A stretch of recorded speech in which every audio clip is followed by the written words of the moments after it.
Gus Ubed.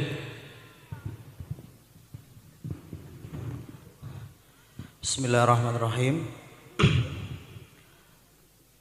Tentang masnya tadi bahwa ada pertanyaan bagaimana caranya menjadikan diri ini bermakna. Sebenarnya di dalam agama sendiri sudah diajarkan bahwa khairun nas anfa'uhum linnas. Sebaik-baik manusia adalah yang bisa bermanfaat untuk orang lain. Sebelum bisa bermanfaat untuk orang lain, tentunya kita juga bisa bermanfaat atau memaksimalkan untuk diri kita sendiri. Kalau masalah panjenengan dari desa atau apa, kita rata-rata mungkin ya malah banyak yang sukses-sukses itu malah orang-orang pelosok desa. Kadang-kadang dari segi fasilitasnya yang memang tidak memungkinkan, justru itu malah menjadi himmah buat kita untuk mengetahui segala hal tentang keilmuan. Jadi prinsipnya itu, kalau masalah eksistensi, sebenarnya segala sesuatu hal itu asal kita maksimalkan. Satu contoh begini saja, saya bukan menceritakan tentang diri saya yang bagaimana. Dari kecil saya tuh terlahir dari keluarga pondok pesantrenan. Sementara saya dari kecil kalau dengarkan musik seneng banget. Dan orang tua saya pasti memondokkan saya di pesantren. Tahu sendiri dalam peraturan pesantren rata-rata kan kita tidak boleh keluar di luar libur ya, kecuali libur. Tapi saya seneng banget dengan seni, dengan musik dan lain-lain.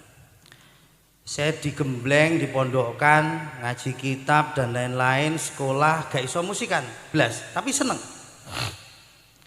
Setelah ngaji kitab disuruh mondok lagi di tahfidz, ditambah adoh meneh gak iso nyanyi blas iki. Akhirnya ndak iso dadi artis kayak Mas Abrang. Padahal kancaku sing dadi artis ya akeh. Ngoten lho. Koyok-koyok aku ngerasa iku cita-cita dan harapanku itu koyok pupus ngono Mas. Tetapi setelah perjalanan waktu saya mondok mari ya sebenarnya urung eneng ilmune blas sik panggah goblok ngono kuwi. Ya 11 12 karo sampean lah. Paling kajak titik lah ngono. Awake dhewe panggah belajaran gitu. Lalu justru ketika pada saat ada sesuatu hal seperti halnya yang dijelaskan sama Mas Sabrang, dalam perjalanan hidup itu ada naik turun, ada kesusahan, ada kesedihan, ada ujian, ada cobaan yang lain. Lah disitulah ketika saya sudah berumah tangga bla bla bla, tan saya mumet, dadi lek awakmu rung siap rabi ora usah kesusu rabi. Sebabnya rabi ki ternyata malah tan saya mumet, koyok-koyok cintane buh pol-polan. Ora di WA sak jam wis curigane ndak karu-karuan. Iya toh? Pemenah lek lagi jatuh cinta, bah nauman ngechat WA dadek bengek dan lain-lain, IG-ne dicek, Facebook dicek. Iki semi curhat iki aku ya antah. Sampai WhatsApp iku apa diapakne cah ngono kae.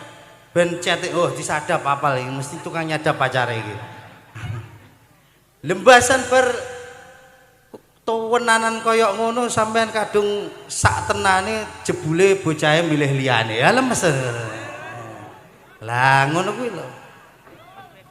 Nah, ternyata kehidupan niku ya wis ngono kuwi cah, mesti nemoni jenenge seneng susah iku wis pancet. Wong usaha ya tau jatuh ya tau bangun. Wis terserah lah penilaian netizen. Kan netizen iku selalu maha benar ya toh. Sampe lek ndelok apa iki jenenge sampean geser TikTok iku ngono diwaca komentar-komentare kan sampean iso mumet dhewe maca komentare. Kadang ya guyu-guyu dhewe kaya wong edan. Ternyata iki bocah-bocah sampean saiki iki waduh komene ra karu-karuan. Kadang sak penake dhewe dan menurut dhewe wis ngono ki wis bener ngono. Ha dhewe belajar maklumi lek perlu ya daripada mumet ra usah diwaca. Balik lagi ning ngono kuwi mau. Setelah ada kemumetan yang luar biasa iku justru jiwa seniku iku muncul meneh ngono lho.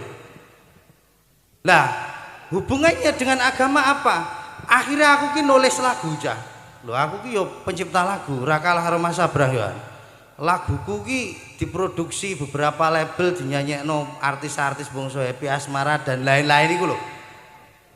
Lah, Tetapi ternyata agama itu penting banget. Ketika aku ngaji tenanan itu, akhirnya kita bikin lirik itu ada etika, berhati-hati. Yo koyo liriknya Mas Sabrang kan jeru-jeru banget di sini. Iki mang sing ngidolakne Mas Sabrang iki lho. Kan mesti paham lagu nih, Ruang Rindu, apa neh dan lain-lain lah. Sebelum Cahaya dan lain-lain. Nah disitulah ternyata daya kekuatan Al-Quran, kekuatan tafsir, kekuatan kitab dan lain-lain. Lho iku ternyata iku iso nginspirasi awake dhewe, walaupun nanti secara bahasa itu mungkin kita tidak terlalu vulgar. Koyok-koyok ini ke arahnya kemana, kita arahnya ke Allah mungkin, tapi nanti penulisannya kemana. Lah niku lho. Tapi sing paling dasar, sing penting awake dhewe iki iso nata awake dhewe alon-alon karo dadi wong sing manfaat apa wae. Dicontohne Mas Sabrang, contoh tukang ngepel, ya diistiqomahi secara tanggung jawab. No Allah itu nanti buka sendiri dalam segala hal. Sing tak pikir biyen aku biyen dadi artis, ora iso dadi artis, akhirnya malah tukang ngaji. Masa tukang ngaji dadi pencipta lagu, kuwi dadi pencipta lagu jek ana ujiane meneh. Andilalah ki aku gawe lagu pop religi ngono, bar kuwi gawe lagu dangdut cah. Peh aku dihujat karo netizen joan. Jadi neng Facebook, neng Instagram dan lain-lain.